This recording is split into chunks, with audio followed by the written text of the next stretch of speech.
What is up? What is up? What is up, everybody? Ross Alex here.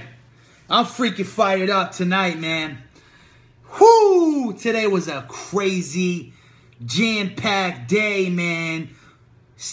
Guys, there's too many moving parts right now. Way too many moving parts, but it's all good. It's all good. We're putting in the hustle, putting in the grind. Look, I want to give you guys a tip. I told you guys I was going to do this, and now I'm doing it. I want to give you a tip for talking to motivated sellers, right? This is all for my real estate entrepreneurs, for my grinders, for my hustlers that are out here. They're touring properties. They're doing marketing. They're scaling their marketing, right? Scaling. I just got off a call talking about the importance of scaling your marketing, guys. Scaling it. Always taking it to the next level. Because what happens if you don't scale? Whatever you're doing, if you don't scale it, what happens? You're going to plateau, right? You're going to stay at the same spot. You can't grow. You got to scale. All right, so this is for everybody who already is, going out there talking to motivated sellers. If you haven't gotten started doing that yet, I'll share with you how you can do it. So I encourage you to take out a pen, take out a piece of paper, and write some of this stuff down. So number one, I'm not going to talk about the marketing phase, right? I assume that most of you guys are already doing that. If you haven't gotten started, I can help you out. But this is for after you've done your marketing, right? Whether it's one of the 9 strategies that we talk about, and your phone starts ringing, or you start getting your emails from your virtual receptionist service that a call came through, right? Well, now the next step is to actually go after you determine the value of the property, because you always want to do that first. You always want to determine the value of the property before you even go and see the property. You want to know what that looks like, right? So that when you go there, if you need to negotiate on the spot, you already know what your ARV is. Because a lot of times, guys, we don't have the time. We don't have the time to just pull out our phones or pull out our computers and then run numbers and determine values. Sometimes we need to do it on the spot, right? Contract in hand. This person's ready to go. So once you've screened the call, right? You've screened the call, used my lead sheet, right? And you've screened the call. You need to go ahead and really determine that motivation, the reason why the person wants to sell in the first place. Now, that is so important. It's almost like it's vital. It is so vital to know why somebody wants to do anything. Right? Why do you want to be an entrepreneur? If you don't know why you want to be an entrepreneur, probably not going to be the best entrepreneur. And if you don't know why you want to sell your property, probably doesn't matter how you're going to sell it. You're going to call a realtor. You're going to get foreclosed. No, it doesn't matter. Who cares? You don't even know why you want to sell it in the first place. So you want to identify that why component, right? It's so important. Identify why that person's want to sell. So let's say they can't pay their bills. They can't pay their mortgage. They can't pay their taxes. Okay, I'm sorry to hear that. It's okay. We can provide a solution. This is what we do. This is what we're in business for. Let's say they have to move because of a job. Okay, no worries. We can help you. Let's dig a little deeper. Whatever it is. If the property was a probate and it was inherited, no worries. We do this all the time. We can help you. So once you identify why, you always want to share with them, like, look, you've done this before. It's not your first rodeo, right? You've helped people who can't pay their mortgage before, right? So you can help them, right? You're going to look into ways that you can help them. You're going to look into a solution. Now, the next important, vital piece of information that you need to do, it's not about the numbers at this point. It's about talking. It's about that dynamic. And that is why we do not negotiate or make offers over the phone unless that person is out of state. That's the way I do things, and that's the way I'm going to share with you guys. Now, not everybody's going to agree with that. And that's okay. People run their business the way they want to. That's if you're learning the Ross Alex way. That's what I'm saying. We don't talk numbers over the phone. We can't make offers on properties that we haven't even evaluated yet or determined repairs yet, right? Unless the person's out of state. So once you go ahead and you identify that why, it's your job now to deliver positive reinforcement, right? And this is such a massive component here that a lot of people skip out on. And it's going to take some getting used to. It's going to take some learning. It's going to take some practice. It's going to take some skills. You need skills, man. You need the freaking skills. You want to positively reinforce why they want to sell. So I'm going to give you guys an example. Let's just say the person has to move because of a job, right? They don't want to sell their property, but they kind of have no choice because they have to move. So some things that I would say is like, look, I can totally understand where you're coming from. I'm going to be honest. See, we never lie. We never lie here to get a deal. We're not liars. We don't like liars. We don't want to lie to somebody. But what we're going to do is we're going to go ahead and relate to them any way that we possibly can. I understand that you're going through a tough time right now. You know, you got the call. You got to move. You got to relocate. Where you're relocating to, right? Find a positive in that. Find a positive. So if the person has to relocate to California, maybe it's like, hey, you're going to relate and say, wow, you know what? I've been to California before. It is beautiful. I'm sure you're going to love it out there. There's beaches. There's palm trees. The weather's great. It's beautiful, right? So you want to relate as best as you can and positively reinforce the reason. Look, if it's a burden on their, let's say their taxes, or let's say their mortgage, and maybe you're going to take it over sub 2. Maybe you're going to buy them out cash. One of the most powerful things that you can do is use that. Use that. Look, don't worry.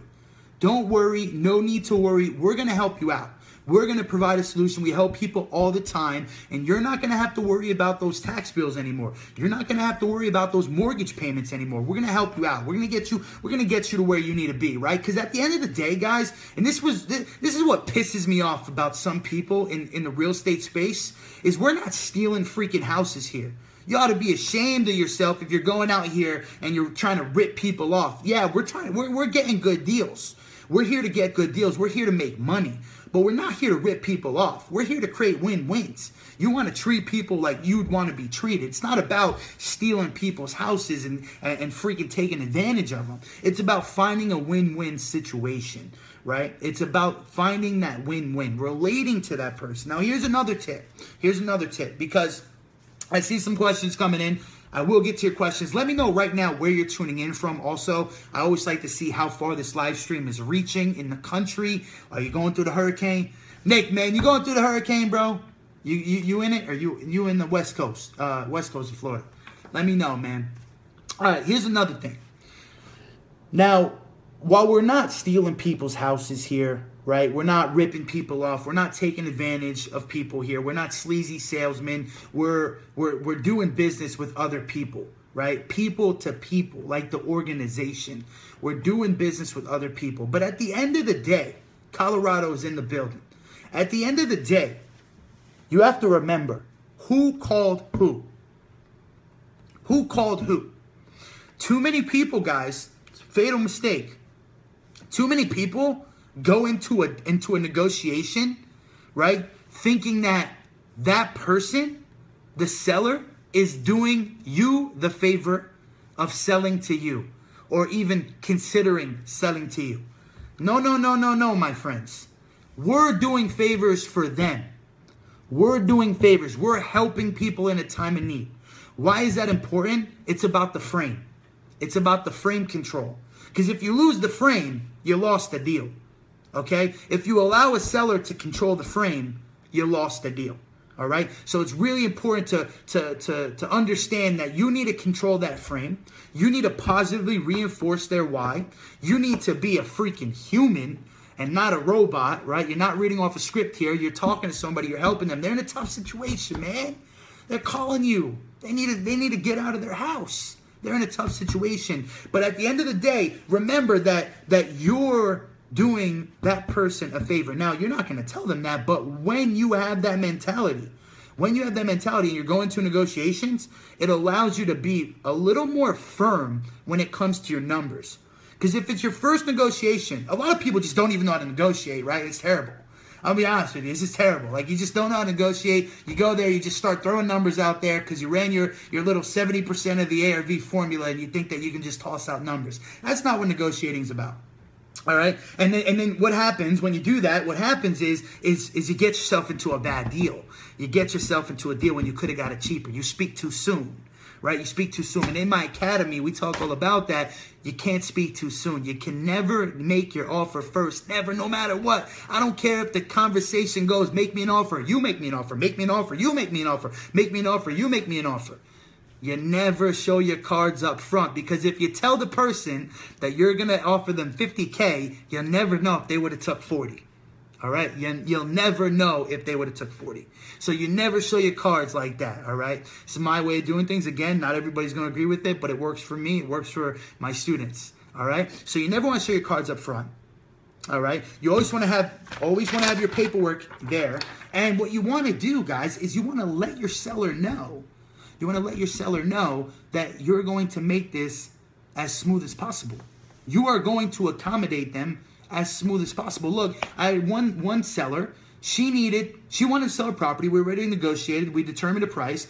She needed to go find an apartment. I said, you know what? I will help you find an apartment. And that's exactly what I did. I did some research. I found some places that I think that fit her criteria, and I helped her find an apartment. I was willing to go that extra mile, right? I'm willing to go that extra mile to do a deal, right? To help this person, okay? So you never want to show your cards up front, and you want to do whatever it takes to get a deal done. And one fatal mistake, another fatal mistake that I see happen all the time is people negotiate in large increments. All right. You always want to negotiate in small increments and odd numbers. Small increments and odd numbers, not large increments and even numbers. So if it's your first negotiation, what up, Curtis? If it's your first negotiation, you're going to realize, you're going to see that it's really simple to go from offering somebody $50,000 to $55,000 because you think that's what they want to hear. Right? And that's not what the art of negotiation is about. The art of negotiation is about odd numbers and small increments. Right? Know your numbers. Also know your thresholds. Know your thresholds. If you are in this business, then you must know, if you plan on wholesaling real estate, you must know that you have two customers. You have two customers. You have rehabbers, people that are rehabbing. You also have buy and hold guys, buy and hold women, landlords. So you know that one buys deals at 70%, one buys deals at 85%, sometimes even 90, 95%. So you must know your thresholds when you're negotiating and making offers. Because if you're 70, hey man, it can't be sold, man. Can't be sold. You can't put a price tag on this. JJ Watt gave me this, man. No, he didn't do that. That'd be sick though, right? So you have to know your thresholds. Right? Know your thresholds. Know that if let's say it's the property's worth let's say $100,000, right? Set $100,000. Let's just say hypothetically for this example, property needs no repairs. Complete freaking layup, great condition, no repairs. You know, based off your formulas, that you can offer that person $70,000 as a rehab or $85,000 as a buy and hold. Well, what if the person says that they want 80 grand and they're not taking a penny less? Well, that's okay. That's okay. Don't freak out. That's okay. It's just not going to be, you're not going to market the deal to a rehabber. You're not going to market the deal as a fix and flip, retail flip. You're going to market the deal to a landlord, right? To a landlord, to a cash cow. You're going to make an offer. You're going to market a deal to for a cash cow play, right? For a rental play. So it's really important to know your thresholds. Curtis says never make an offer more than once. So, what's up, guys? All right. There you go. My man, Blake. Blake is getting it. Small increments. And that's it, guys. So, you know, why am I telling you this? Why am I telling you this? Because when I made my first negotiation, like over 2 years ago, it was on the phone. It was a guy in California. He owned the house here in Texas, in Sugar Land, Texas, right? And he told me, I want $80,000 and I'm not taking a penny less, or I'll hang up the phone right now. I told him I think my MAL was like 50,000, right? So I said, well, I can make an offer. I can 50,000. He said no. I said 55,000. He said no. 60,000. He said no. And I kept going up over the phone because I didn't want this guy to hang up with me. I lost the frame. I allowed the seller to control the frame. All right. I was at his mercy on this negotiation. Right? After that call, I became a master at negotiations, and I take it really seriously because it is really serious. If you want to negotiate a deal about or anything in life, you need to know how to negotiate. You need to know how to stand your ground and create these win-win scenarios where you know you're still walking away. It's a business, guys. It's a business. You know, you're here to make money. That's like another thing is like a lot of people like they let their emotions get into this. Like this isn't This isn't HGTV here where, you know, we want the audience to love the product. Like, you have to know what your market wants. Like, you have to do what's going to make you freaking money. On my last flip, the one that's listed right now, they had Formica countertops in there. I got vandalized. I don't have money in this budget on this project to put granite, and that's okay. That's okay. But what if I was letting my emotions do the talking for me and do the actions for me? I would have put granite in there. Maybe it wouldn't even been that much money, right? Maybe it wouldn't even been that much money. But that's that much more money that I could have pocketed, right? But I let my emotions. I'm just using it as an example. I let my emotions speak for me and take action for me. So you got to stand your ground, right? You got to stand firm when you're negotiating with sellers. And understand that they might not be in the best place right now. They might not be. So you have to understand that going into it. Now, if you're going there and the seller's trying to control the frame, you need to understand frame control. You need to know the rebuttals. You need to know the tactics, like the deadline, the stare down. You need to know the flinch. These tactics, they work psychologically. They work. It works. You need to create yes mindsets. It works. This stuff works, but you need to know it. You need to know it. It's all here in the academy, all right? You need to know it. Really important, because what's going to happen if you don't know this stuff and you Google some information, right? You know, if you have Flipping on Fire, you already know the deal. But if you Google some information and you go to a seller, you're going to get freaking ran over, man. That seller is going to take control of you, or they're going to realize, they're going to smell out your weaknesses. They're going to realize it's your first rodeo, and you're going to get freaking ran over. And you don't want that to happen. I don't want that to happen. So know what you're doing, guys. Know what you're doing before you enter the battle. Know your exit strategies, right? Why do you think when you go into a hotel, they already have all their fire emergency exits on every single door, so that when you, in the case of emergency, you know how to get out? Right? You need to know this during a negotiation, right? You need to know, because a lot of times, guys, there is no, you can lose a deal. You can literally lose a deal if you say, hey, I'll give you a call in a couple of days. That's a whole nother live stream, whole nother topic that I can get into and talk about for hours. You know, sometimes it needs to happen right then and there. Right then and there. And if it's your first deal, so if you're going to be all giggity, all happy, you get my first deal here, first deal, and it's easy to mess up, man. So you gotta stay tight. Gotta stay tight. And that's what I highly recommend. You know, maybe you'll come out in the field with me one day to a seller negotiation. Maybe you'll go with another investor, entrepreneur. I highly recommend that you shadow somebody that really knows how to negotiate and watch how it goes down. Watch how they do it. Watch what they do and what they don't do, so that when you're by yourself, you don't freak out. Look, every pilot, I'm not a pilot, I hope to be one soon, but every pilot has a day where they go on their first flight solo.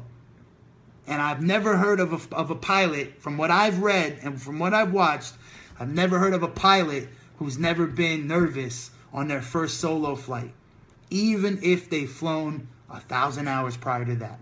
But they had somebody in the cockpit with them, all right? And now they're by themselves. So you're gonna be nervous. It's okay. You're gonna get the jitters. You're gonna get the shakes because you want to get the deal.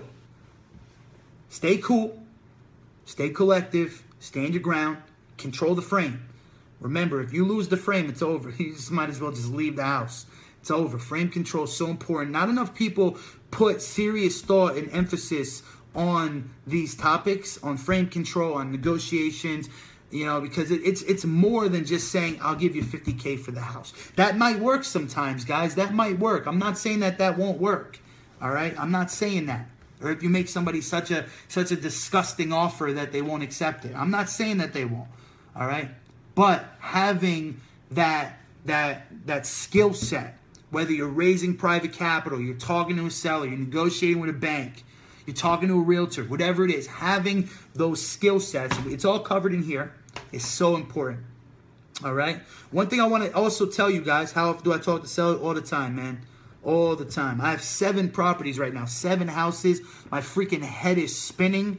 I haven't been this busy in a long time, so today has been just complete chaos. I have projects all over the place, crews all over the place. Another deal was locked up today. It's just crazy. Curtis says, that's a great answer. As often as to get the... Hey, man. Shouts out to my boy, Curdy. So check it out, guys. I'm doing this mastermind November. If you have Flipping on Fire already, if you already have the academy, you're already in. You don't have to do anything. You're already in. You're going to get an email from me with the access codes. It's a 2-hour mastermind. I'm going to be helping you out in your business on a one-on-one. It's going to be a group session, but it's as if it's going to be just me and you. So if you already have the academy, you're in. I'm going to email you. If you don't, it comes with it, the ticket to the mastermind comes with the academy. It comes with it. So you can go to fliponfire.com. If you enroll within the next 2 weeks, I think 2 weeks, I know you're watching this. Let me know if I'm wrong. Comment below or even message me if you know who you are. But if you enroll in the academy, guys, it's coming with a 2-hour mastermind ticket, and that mastermind ticket is valued at multiple thousands of dollars. So you can get into the academy, 25 hours, get all the content, all the scripts, contracts, forms, templates, everything you need, and come to the mastermind and get rocking into your first deal. So those are some tips, guys. Tomorrow I'm traveling, so I got some travel Snapchats for you. Follow my Snapchat if you want to come along with me on the journey. I'm not going to say where I'm going yet, but you guys will see on Snapchat. And if you haven't seen the new episode of Texas City, I ask from my heart, deep down, please go support it. Please go give it a like. It really helps me out with Facebook algorithm, man. It's crazy. I want to get it out there. We're almost at 1,000 views in less than 24 hours. So if you could just please go share it. Share it with a friend. Tell your friends to give it a like. Really appreciate it, guys. I love you so much. Thank you for hanging out with me. It's the Fired Up family, the Facebook live streams. I hope you got value from tonight. If you did, hey, drop a comment below and let me know if you liked it, because it encourages me to do more. You know, I was thinking about doing this for a while, but I'm like, I don't know if people are going to like this. I don't know if they want to hear this.